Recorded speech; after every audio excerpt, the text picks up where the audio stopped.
Olá amigos e amigas, sejam todos bem-vindos aqui ao nosso canal Teologia Adventista, onde nós estudamos a Bíblia Sagrada através da lição da Escola Sabatina.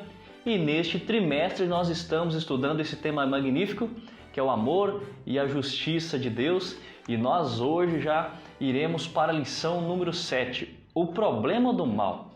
Nós queremos aqui, através deste canal, promover para você um suplemento teológico, argumentos, conexão de pensamentos e raciocínios para que você possa compreender o tema e abordar esse tema também ali na sua unidade de ação, na sua classe da Escola Sabatina, como também fornecer para você ensinamento a fim de que a sua fé possa ser fortalecida, para que você então possa exercitar os músculos espirituais, da sua fé, e também você possa saturar a sua mente com tudo que é puro, com tudo que é bom, com tudo que é amável, com tudo que é justo e com tudo que há virtude, para que se existe algum louvor, isso é o que ocupe os seus pensamentos. Pois bem, nós agradecemos você pela parceria, uma grande satisfação ter a sua companhia, o seu apoio, a sua participação de forma ativa aqui no canal, que tem nos ajudado muito. Então, se você gostar desse tema, coloca aqui abaixo o seu comentário. Aqueles que têm feito comentário, nós já agradecemos você pelo apoio, pela parceria. Coloque também aqui uma pergunta, fala o que você achou desse tema, o problema do mal, tá bom? Então, sem mais delongas, vamos para a nossa lição, o problema do mal. Você tem aqui o aplicativo em tela. Eu vou voltar aqui, olha só, nós temos aqui estudo número 7, lição 7, o problema do mal. O problema do mal, nós temos aí o verso para memorizar, que é Apocalipse 21, verso 4, onde diz: Elis enxugará dos olhos toda lágrima, e já não existirá mais morte, não haverá luto, nem pranto, nem dor, porque as primeiras coisas passaram. Como conciliar o fato de que Deus é perfeitamente bom e amoroso com o fato de que o mal existe neste mundo? Então, constantemente essa é a pergunta que vem à tona. Sempre naqueles programas de igreja, onde tem um JA, o momento na mira da verdade, colocam um pastor ali à frente e as perguntas começam a chegar. Entre todas as perguntas, uma que vem com muita frequência é essa: se Deus é bom, por que existe sofrimento? E aqui nós sempre falamos do assunto da liberdade, do livre-arbítrio. Se Deus ele criasse pessoas sem a capacidade de escolher, ele seria bom? Se Deus criasse o ser humano apenas com a capacidade de fazer apenas o que é certo, ele seria livre? Se Deus, ao criar todos os anjos, ele dissesse assim: este eu vou criar porque, como eu conheço o futuro, eu sei que ele nunca vai se rebelar contra mim, então esse eu criarei. Agora esse aqui, pelo que eu conheço no futuro, se eu o criar, ele vai se rebelar contra mim, então eu não crio Lúcifer. Com isso, nós estaríamos dizendo que Deus é injusto, porque, vendo a possibilidade de existir alguém que não lhe obedecesse, ele escolhe não o criar. E isso seria o mesmo que dizer que a liberdade seria uma falácia. Então, olhem só, nós temos a capacidade de escolher o bem, mas também temos a capacidade de escolher o mal. Quem não tem a capacidade de escolher o mal, também não terá a capacidade de escolher o bem, de fazer o bem. Se Deus ele é bom e todo-poderoso, por que existe tanto mal? Muitas pessoas fazem essa pergunta. Agora, algumas usam o seguinte argumento: se Deus existe, por que existe o mal? Ora, a existência do mal não é uma evidência da não existência de Deus. Por exemplo, a questão de existir o mal no mundo e o sofrimento pode no máximo dizer que Deus não é bom, mas não pode dizer que Deus não exista. E se por acaso Deus existir e ele for mal? É claro que nós não cremos nessa afirmação, mas quando alguém disser para você: olha, eu não acredito em Deus porque Deus existe, se Deus existe porque ele permite esse sofrimento no mundo, ele olha tudo isso de forma passiva e não faz nada, você vai dizer assim: olha, Deus ele é bom, ele nos criou. Agora nós somos maus porque escolhemos ir contra os princípios de Deus e ouvirmos as tentações de Satanás e caímos nelas. E porque nós somos maus, nós praticamos o mal e colhemos consequências más. Então existem muitos fatos que precisam ser apresentados aqui. Se os seres humanos não tivessem o poder de escolher o mal e de pecar, também não teriam o poder de escolher o bem, de amar, de fazer aquilo que é justo. Olhem só, Deus ele é totalmente puro e totalmente bom. O fato de existir o mal no mundo não diz que Deus não exista e nem tampouco diz que ele é mau. Por quê? Porque se Deus é bom e criou os seres humanos com escolha, e esses seres humanos escolheram o mal, e por isso existe o sofrimento e o mal no mundo, não quer dizer que Deus é mau. Quer dizer que Deus é bom e deu o direito de cada um escolher. Eu vou tentar ser mais claro para você. Imagine a seguinte situação. O pastor está lá na igreja, né? Culto de JA, e de repente alguém manda essa pergunta. Olha, pastor, se Deus é bom e Deus existe, por que ele permite que uma pessoa abuse de uma criança infantil, estrupe alguém na rua? Eu posso dizer o seguinte, Deus ele não quer que esse mal aconteça, ele fica extremamente chateado, ele toca no coração daquele abusador, daquela pessoa que causa o mal, querendo tirar ele daquela situação, tirar de sua mente aquele desejo de fazer o mal. Mas Deus não pode tirar o livre-arbítrio. Porque se Deus dissesse assim, todos têm livre-arbítrio, podem fazer tanto o bem quanto o mal. Eu aconselho que façam o bem. Mas se vocês não quiserem, vocês têm liberdade, porque eu não vou os obrigar a fazer apenas o que eu quero. Agora, toda vez que você quisesse fazer algo de errado, Deus te impedisse. Olha, eu vou usar esse entorpecente aqui, essa droga. E Deus te impedisse. Olha, eu vou roubar isso aqui que não me pertence. E Deus te impedisse. Eu vou causar esse dano. E Deus te impedisse. Ou seja, a liberdade seria uma falácia, uma enganação. Porque toda vez que você quisesse pecar, errar, desobedecer, você não seria livre para tal, porque as ações sobrenaturais agiriam e você seria impedido de causar o dano que queria causar. E isso seria o mesmo que dizer que o livre-arbítrio não existe. Tá bom? Então Deus ele respeita o direito de escolha das pessoas. Por mais que ele impeça em alguns momentos, por alguns propósitos que só ele sabe. Em outros momentos não, porque também só ele sabe algumas questões. Ele não é o causador do mal e ele não fica feliz com o mal. Agora vamos aqui para a parte de domingo, que tem o título Até quando, Senhor? Por que, Senhor? Por que isso acontece comigo? Né? O problema do mal é expresso não apenas em contextos contemporâneos, mas na própria Bíblia. Quando nós vamos em Isaías 45, o verso 7, ali Deus diz, eu crio o mal. No contexto que está ali, muitas pessoas leem rapidamente e pensam assim, Deus é o causador do mal, porque aqui está escrito isso, né? Então, se ele cria o mal, ele é o causador do mal. Vamos ler o texto aqui. Eu tenho ele na minha Bíblia, não tenho na tela, mas você pode acompanhar comigo. Isaías 45, verso 7, onde diz assim, eu formo a luz e crio as trevas, promovo a paz e crio os conflitos. Eu, Senhor, faço todas essas coisas. Algumas traduções vai dizer, eu crio o mal. E aqui já traz, eu crio o conflito. Por quê? Porque o interesse do autor aqui, ao dizer de quem é Deus, se refere aqui à calamidade. Ele cria a calamidade, o juízo, os desastres que são usados para disciplinar e para corrigir as nações que são rebeldes. Então é isso que o texto está dizendo. Agora, o mal existe por causa, às vezes, de uma transgressão sua, às vezes consequência de uma transgressão minha, mas também, às vezes, é consequência da escolha de um anjo rebelde que foi Satanás. O que acontece com Jó é consequência da escolha do diabo. Às vezes é uma punição por algo que você fez de errado e você está recebendo ali a disciplina da parte de Deus. Mas quando aqui a nossa lição faz a pergunta, como a Bíblia mostra a importância do problema do mal na experiência humana? E aí cita Jó, né? Nós temos alguns textos, nós vamos ler apenas alguns versículos e vamos nos concentrar aqui mais nas respostas que são mais técnicas e as respostas também mais simples, para que você possa ter uma resposta técnica e possa também ter uma resposta simples para que saiba dar razão do que você crê. Quando eu vou aqui para Jó, capítulo 30, verso 26, a essência é Jó dizendo que aguardava o bem, mas veio o mal para ele. Mesmo assim, quando eu esperava o bem, veio o mal. quando eu procurava luz, vieram trevas. Quando eu vou em Jeremias 12, verso 1, Tu és justo, Senhor, quando apresento uma causa diante de Ti. Contudo, eu gostaria de discutir contigo sobre a Tua justiça. Por que os caminhos dos ímpios prosperam? Por que todos traidores vivem sem problemas?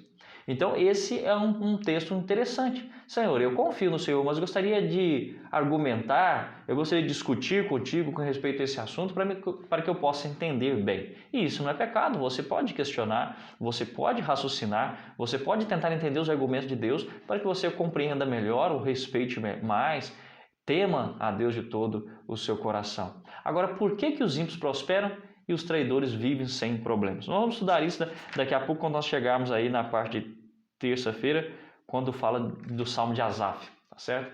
Qual que é a resposta que nós podemos dar? Como a Bíblia mostra a importância do problema do mal na experiência humana? A resposta técnica que eu coloquei aqui seria: a Bíblia destaca o problema do mal como uma realidade que desafia a fé dos justos. Então, o problema do mal desafia a sua fé e a minha fé, e ele existe no mundo. E por mais que ele exista, nós precisamos conseguir entender Deus, conseguir entender a salvação, o plano da redenção em meio a tudo isso. Jó expressa a sua perplexidade ao sofrer injustamente. Jeremias questiona a prosperidade dos ímpios e sugere que o sofrimento pode ser consequência do pecado.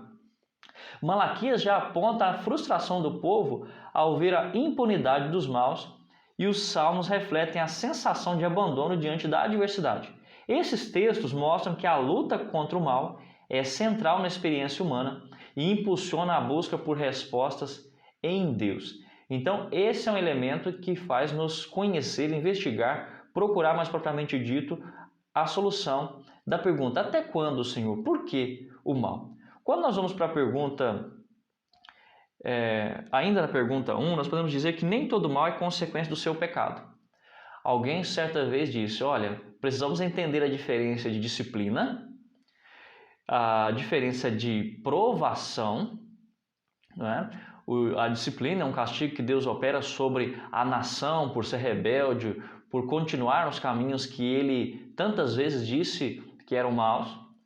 A provação é questões que Deus permite em nossa vida para nos provar, para nos moldar, para provar para as pessoas que estão ao nosso redor que nós somos fiéis, para provar para o universo, para o céu, para os anjos, que mesmo diante das circunstâncias negativas que nós vivíamos, nós nos portamos de maneira correta. E o terceiro é a tentação. Tentação é diferente de disciplina, é diferente de provação, porque a tentação Deus não tenta ninguém, é Satanás tentando você, a mim, para cairmos no pecado. Então precisamos entender isso aí. Quando nós vamos para a pergunta 2, lê Mateus 27, 46. Como você entende essas palavras de Jesus? Vamos ver o que está nesse texto aqui. Mateus 27, 46. Por volta das 3 horas da tarde, Jesus bradou em alta voz: Eloi, Eloi, lama sabachthani, que significa: meu Deus, por que me abandonaste? Então nós vemos aqui Jesus morrendo na cruz. O que essas palavras dizem sobre como Deus foi tocado pelo mal do modo mais impressionante? Então, Jesus, como ser humano ali, ele foi afetado pelo mal. Deus não pode ser afetado pelo mal, mas Jesus encarnado, ele agora é um ser humano. E ele é afetado pelo mal porque o pecado faz separação entre Deus e o seu povo. E o pecado de toda a humanidade estava sobre Jesus. E Jesus agora, ele se sente separado do Pai. E ele recebe sobre si mesmo a ira de Deus. Ele recebe a morte eterna em nosso lugar. E há uma separação. Jesus nunca tinha sido separado do Pai. E essa separação cria dificuldades. E Jesus sente angústia, sofrimento e tristeza por causa disso. E a pergunta, e essa foi a resposta mais simples, mas olha só a resposta mais técnica para que você possa entender, para que você possa raciocinar, você possa tirar a essência dessa resposta que eu coloquei aqui de forma sugestiva e responder aí na sua lição. As palavras de Jesus na cruz expressam o auge de sua dor ao carregar o peso do pecado da humanidade. A sua pergunta revela a angústia da separação momentânea do Pai, consequência do pecado que ele tomou sobre si. A separação é momentânea, mas naquele momento ali que Jesus está na cruz, que ele está morrendo ali, que ele vê separação, ele não consegue ver nem um palmo adiante de si.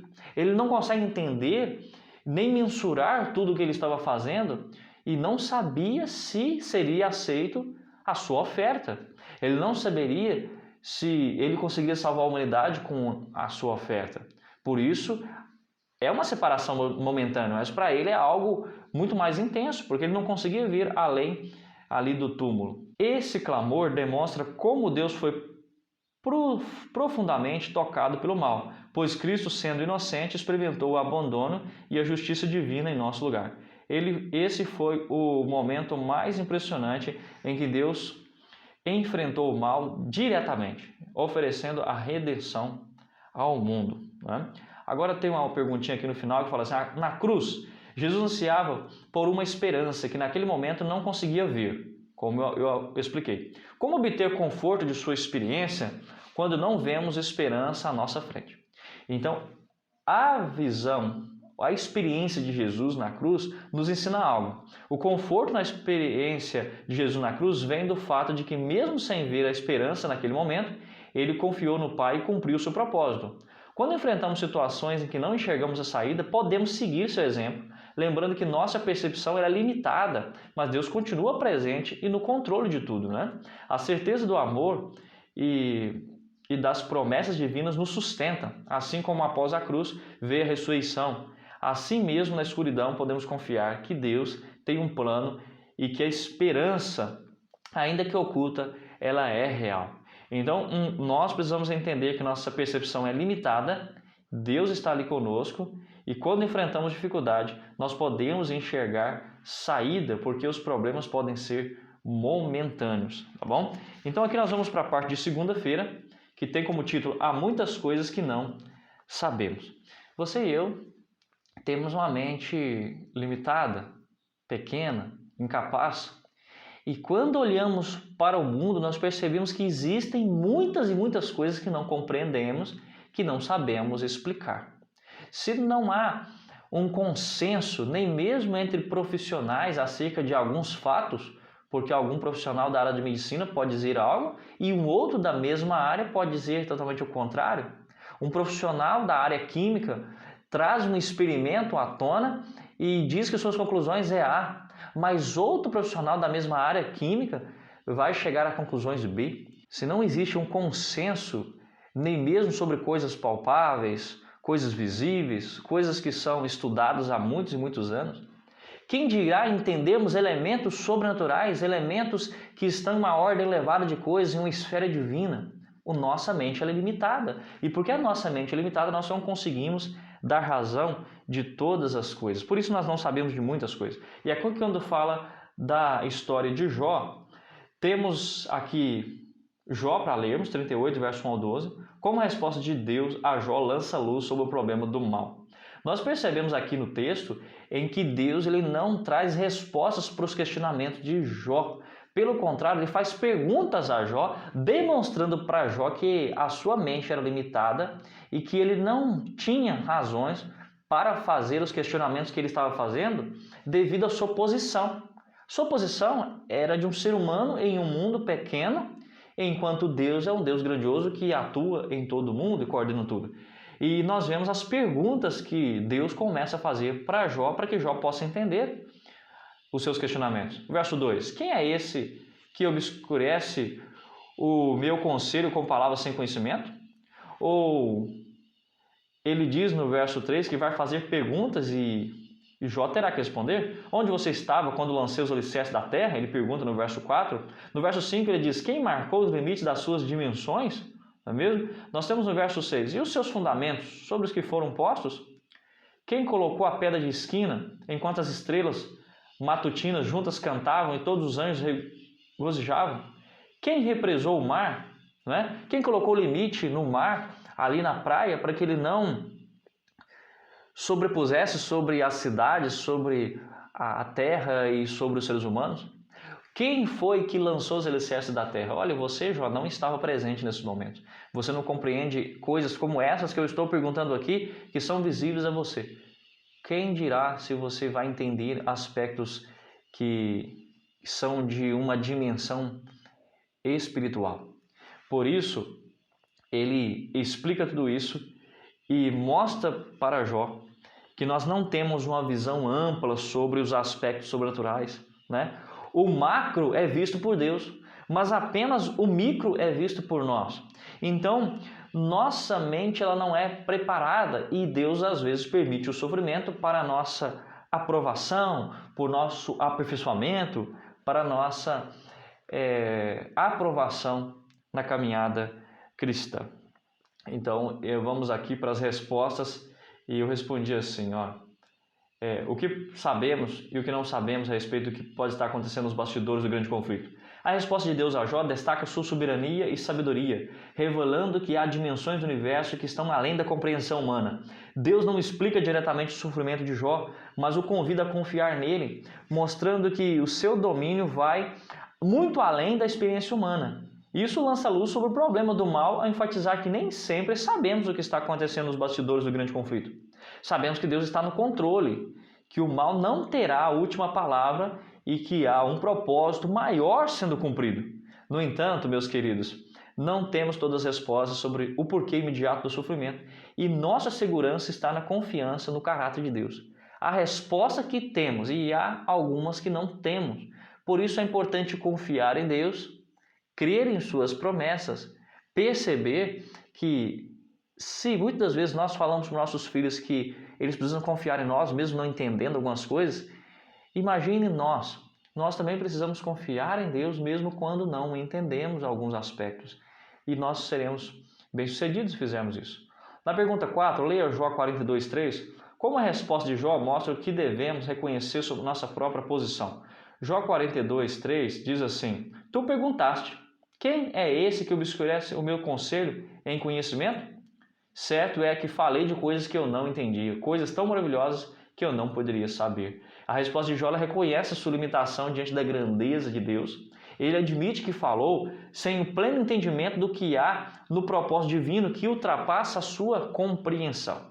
Ele entendeu que ele estava querendo argumentar com Deus, sendo que ele não entende a ordem elevada das coisas, a esfera divina, certo? E ainda tem uma pergunta de rodapé que fala assim, sabemos pouco sobre qualquer assunto, como eu já falei. Por que devemos conviver com temas complexos como o mal e o sofrimento, para os quais não temos todas as respostas? Nós devemos conviver com temas complexos porque fazem parte da realidade e influenciam nossa vida e fé e a nossa salvação, né?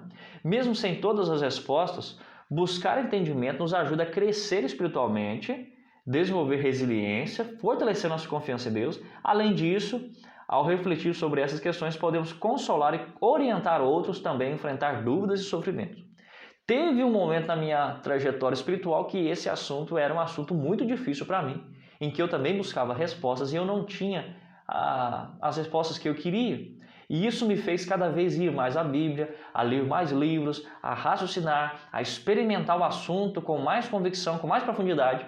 E hoje esse tema não é um tema difícil para mim, tão difícil para mim, porque hoje eu conheço o tema, que é uma das crenças da Igreja Adventista do Sétimo Dia, que é o grande conflito. Se você não entende muito esse assunto, aí está um incentivo para que você estude mais o assunto, porque quanto mais você entender o assunto, mais vai compreender Deus. Isso vai te ajudar a ser mais firme espiritualmente, mais resiliente e ajudar também a outras pessoas, orientar outras pessoas que têm dúvidas nesse aspecto, certo? Vamos aqui para a parte de terça-feira, o teísmo cético.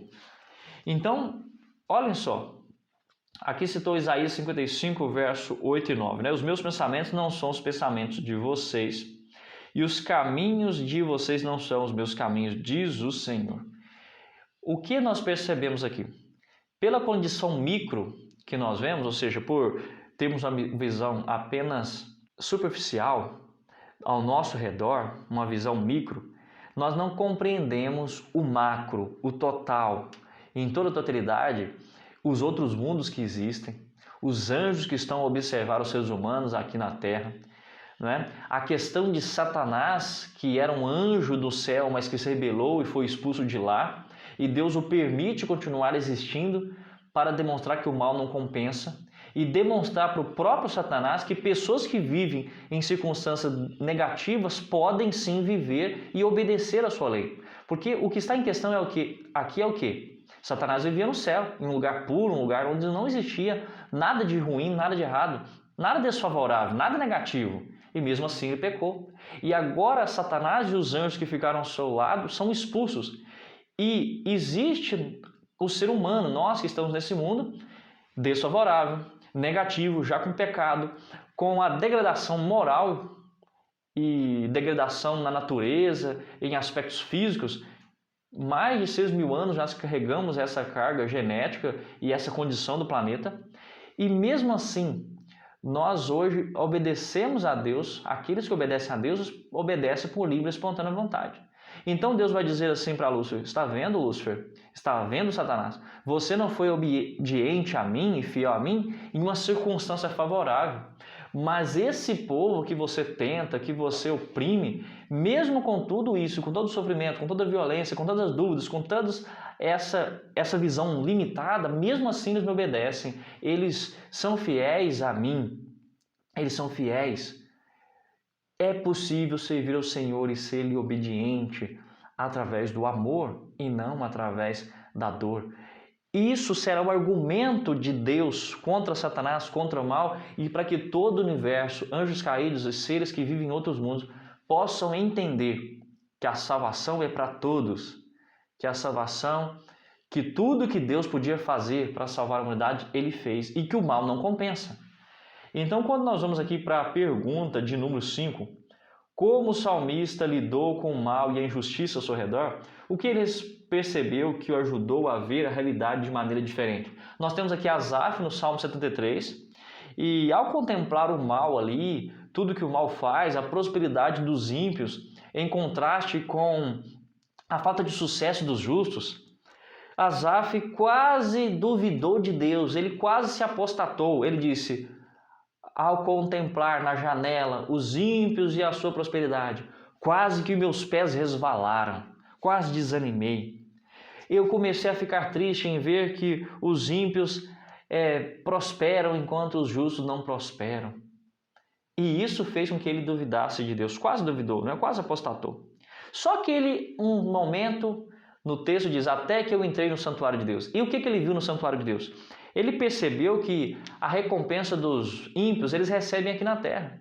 Eles vivem um pouco de prazer aqui? Sim. Eles têm um pouco de alegria aqui? Sim. Mas são alegrias e prazeres passageiros, momentâneos, superficiais, que não são duradouros, que não são eternos.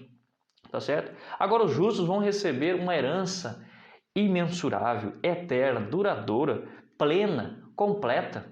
E aqui, ao dar para você essa resposta mais simples, agora eu vou dar uma resposta aqui mais técnica para você. O salmista começou questionando a prosperidade dos ímpios e sentindo-se desanimado diante da injustiça. No entanto, ao entrar no santuário de Deus, ele percebeu o fim dos perversos e a justiça divina. Essa perspectiva lhe trouxe paz, pois compreendeu que Deus está no controle e que a aparente vantagem dos ímpios ela é temporária, é aparente a vantagem deles, não é algo concreto, é apenas aparente. E ela também temporária. Ele concluiu que sua verdadeira segurança está em confiar em Deus, independentemente das circunstâncias. Não importa se você é pobre ou rico, você precisa ser fiel a Deus. Não importa se você vive até a velhice ou se você morre jovem, o importante é você ser fiel a Deus. Não importa se você vive na Babilônia ou se você vive em Jerusalém, o importante é ser fiel a Deus. Não importa se você tem saúde ou se você tem doença, o importante é ser fiel a Deus. E onde nós vemos esse contraste? Leia Hebreus 11, você verá que fé não tem a ver com aquilo que acontece com você. Fé tem a ver se você é fiel em qualquer circunstância.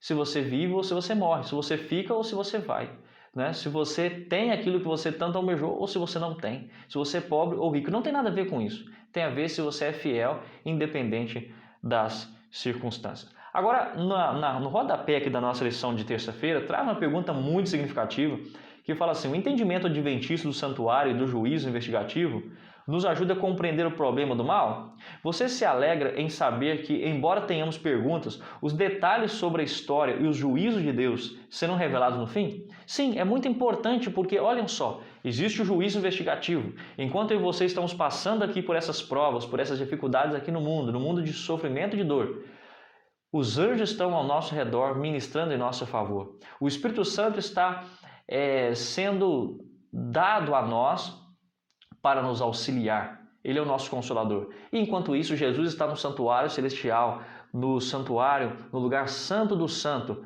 e ali no lugar santíssimo, ele está intercedendo por nós. E tudo o que acontece está sendo anotado.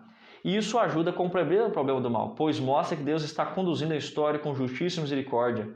O juízo investigativo revela que Deus avalia todas as coisas com transparência e que o mal terá um fim definitivo. Saber que no final Deus esclarecerá todos os detalhes e fará justiça traz conforto e confiança, mesmo quando ainda temos perguntas. Isso fortalece nossa fé e nos dá esperança de que um dia veremos plenamente a sabedoria divina em tudo o que aconteceu.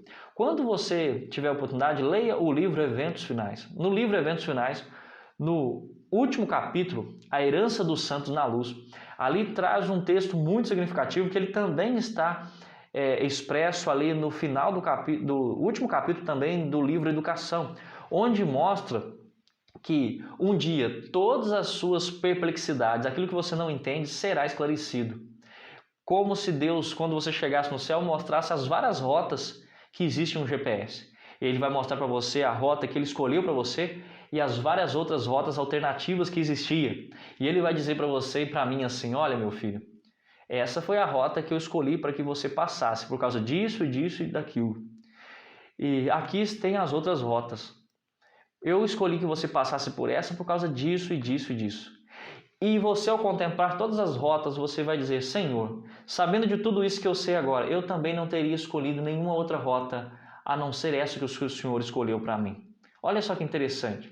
E ali diz que todas as perplexidades serão esclarecidas, serão explicadas e serão entendidas, e você vai louvar a Deus por elas. Isso é magnífico e interessante. Qual é a herança dos santos na luz? Leia lá o último capítulo do livro, o Eventos Finais. Muito bem. Quando nós vamos agora para a parte de quarta-feira, nós temos o título A Defesa do Livre Arbítrio. E na pergunta 6, como Deus concedeu liberdade moral a Adão e Eva? Vamos ler Gênesis 2, versos 16 e 17. E o Senhor Deus ordenou ao homem: coma livremente de qualquer árvore do jardim, mas não coma da árvore do conhecimento do bem e do mal, porque no dia em que dela comer, certamente morrerá. Qual que é a pergunta aqui? Como Deus concedeu liberdade moral a Adão e Eva? Ora, a liberdade ela é a capacidade de se autodeterminar. Quando você se autodetermina e diz: olha, eu quero muito usar esse entorpecente, eu quero muito ir nesse local, eu quero muito comer isso, eu quero muito assistir aquilo, eu quero muito ouvir isso, mas você percebe que não são coisas agradáveis a Deus e não são boas para você mesmo, para a sua vida espiritual. Você precisa ter a capacidade de se autodeterminar. Quando você se autodetermina e você luta contra a sua vontade, você rejeita o seu desejo, isso mostra que você está tendo real liberdade. Porque quando você não quando você não se determina, se autodetermina, e você faz aquilo que a sua vontade quer, que o seu desejo quer, com isso você está sendo um escravo do seu pecado, um escravo do seu vício. Liberdade é a capacidade de se autodeterminar. Liberdade para amar ou não amar. Deus dá liberdade para que você o ame ou que você não ame. Não é algo que é uma imposição, algo que é obrigação. É algo que você precisa fazer de forma espontânea, de forma voluntária, tá? Você precisa exercitar-se espiritualmente. É doloroso. Para quem faz exercício físico na academia, levantando peso, musculação e outros exercícios de ordem física, os primeiros momentos são dolorosos, mas que trazem resultados permanentes e saudáveis para a vida do corpo e da mente. Então você precisa exercitar-se também, lutar contra as suas tendências, se sacrificar, saturar a sua mente com aquilo que é bom e puro, e você verá os resultados que serão magníficos, né? Então tenha domínio pessoal. Essa é a questão, ter domínio pessoal. E a resposta eu coloquei na pergunta 6. Deus concedeu a Adão e Eva liberdade moral ao permitir-lhes escolher entre a obediência e a desobediência. O mandamento sobre a árvore demonstrava que o verdadeiro amor e fidelidade a Deus só podem existir onde há livre-arbítrio e responsabilidade. Se Deus dissesse assim: Adão e Eva, eu vou colocar vocês no jardim, mas vocês não terão a oportunidade de fazer o que vocês querem, apenas o que eu quero. vocês serão impedidos sempre de pensar em algo ruim, de falar algo ruim, serão sempre impedidos por uma ação arbitrária da minha parte. E com isso eles não teriam liberdade, não teriam amor espontâneo, não teriam amor voluntário. E isso não é liberdade. Liberdade é eu fazer aquilo que eu pondero, eu começo a ponderar as questões que existem e eu então escolho baseado no meu livre-arbítrio, tá certo? Você precisa se autodeterminar. Muito bem, aqui nós vamos então para a parte de quinta-feira. O amor é mal? O amor ele nunca é mal. O amor ele não pode, como eu já disse, obrigar alguém, ele não pode impor questões. O amor ele dá liberdade. O marido precisa dar liberdade à esposa de amá-lo ou não. Quando um tem um atrito com o outro e um diz eu vou embora, o outro pode dizer ora, eu acho que nós precisamos resolver, precisamos sentar e conversar isso. Agora eu não te obrigo a ficar, você tem a liberdade de ficar comigo ou não. É isso que Deus faz conosco. Ele respeita o seu direito e o meu direito de escolha. Quando nós vamos aqui para a pergunta 8, para a pergunta 7, e vocês estão vendo que eu estou me focando hoje mais nas perguntas e nas respostas, porque por ser um tema um pouco mais complexo, nós precisamos dedicar um pouco de tempo a ele. Leia Romanos 8, 18. Esses textos aumentam a nossa confiança na bondade de Deus, apesar do mal que há no mundo? Vamos ler esse texto aqui? Romanos 8, 18. Considero que os nossos sofrimentos atuais não podem ser comparados com a glória em que nos será revelada. Olha só, quando nós olhamos para os sofrimentos do tempo presente, eles são mínimos, pequenos, para ser comparado com a glória que é imensurável, com os dons de Deus, com a glória que vai ser revelada para nós. Nunca subiu ao pensamento humano, nunca olhos humanos viram coisa semelhante, nunca palavras humanas conseguiram descrever a sua perfeição, a riqueza, a amplitude, a beleza, a profundidade das riquezas que Deus tem escolhido e preparado para mim e para você. Jesus disse, eu vou preparar-vos lugar. Vou-vos preparar-vos lugar e voltarei para que vocês possam desfrutar desse lindo e magnífico local. Agora, você não pode viver com essa percepção que Satanás colocou na mente humana. No céu é um lugar tedioso, onde as pessoas vão ficar ali sobre a nuvem tocando as suas harpinhas e colocam ali os anjinhos colocando as harpinhas e aquele tédio, né? Não é assim. Satanás colocou isso na mente humana para que as pessoas não tenham percepção do que elas estão perdendo. Porque quando você tiver percepção, refletir sobre o céu e como ele é magnífico, você terá interesse, você se esforçará, se dedicará para ler mais a Bíblia, para orar mais, para abandonar os seus pecados, para se policiar mais, para buscar a perfeição cristã, para ser mais semelhante a Jesus, porque você quer morar com Ele no reino da luz, no reino dos céus. Apocalipse 21, verso 3 e 4, diz ali que Deus vai enxugar dos olhos toda lágrima, e não haverá morte, não haverá tristeza, nem choro, nem dor, porque as coisas antigas já se passaram, não é mesmo? Aquela ordem inferior de coisas já ficou no passado e nós agora vamos viver em uma dimensão espiritual, em uma esfera divina, que é algo mais magnífico. Como será? E a resposta que eu trago para você aqui na pergunta 7, sim, esses textos aumentam a nossa confiança na bondade de Deus, apesar do mal no mundo. Romanos 8, 18 nos lembra que os sofrimentos presentes são insignificantes quando comparados à glória futura que Deus nos revelará. Insignificantes, irmãos. Os sofrimentos, as dificuldades são insignificantes diante daquilo que Deus revelará. Já Apocalipse 21, 3 e 4 nos assegura que Deus habitará com o seu povo, removerá tanto a dor, sofrimento e morte, restaurando a criação ao seu propósito original. Essas promessas nos dão esperança e nos mostram que Deus não ignora o mal, mas tem um plano perfeito para redimir a humanidade e restaurar todas as coisas. E essa é a questão. Agora, quando nós vamos para a pergunta de rodapé sobre o livre-arbítrio, o livre-arbítrio evita a conclusão de que tudo o que acontece é a vontade de Deus? Sim, o livre-arbítrio evita a conclusão de que tudo o que acontece é a vontade de Deus no sentido determinista. Deus não determinou nada, Ele não predeterminou que você sofresse, Ele não escolheu esses caminhos para você. Esses são consequências de próprias escolhas suas, nossas, e também consequências das próprias escolhas de um anjo caído. Embora Deus seja soberano, Ele concedeu aos seres humanos a capacidade de fazer escolhas livres, o que significa que nem todas as ações do mundo refletem o seu desejo perfeito. O pecado, o sofrimento e o mal são consequências das decisões humanas e da rebelião contra Deus, e não expressões diretas da vontade dele, né? No entanto, Deus pode redimir o mal e usá-los para cumprir os seus propósitos maiores, sem ser o autor do pecado ou da dor. Isso mantém o equilíbrio entre a soberania divina e a responsabilidade humana. E aqui que eu quero fazer você perceber algo para nós terminarmos. Há um livro chamado Primeiros Escritos, e ali, neste livro, Ellen White ela comenta de uma visão que ela teve. Ela fala de um momento em que ela chegou ao céu, junto com outros pioneiros. Ela tem uma visão de que tudo já acabou, Jesus teria voltado, esse reino deste mundo teria sido destruído, o príncipe desse mundo já estaria aqui na terra sem ninguém para tentar, preso por seus 1000 anos, e enquanto isso nós já estaríamos no céu. E enquanto ela vê isso, ela nota em sua visão que ela se encontrou com várias pessoas ali no céu. Ela, Tiago White, seu esposo e outras pessoas. E debaixo da árvore da vida, ela se encontra com o irmão Carlos Fitt e o irmão Stockman.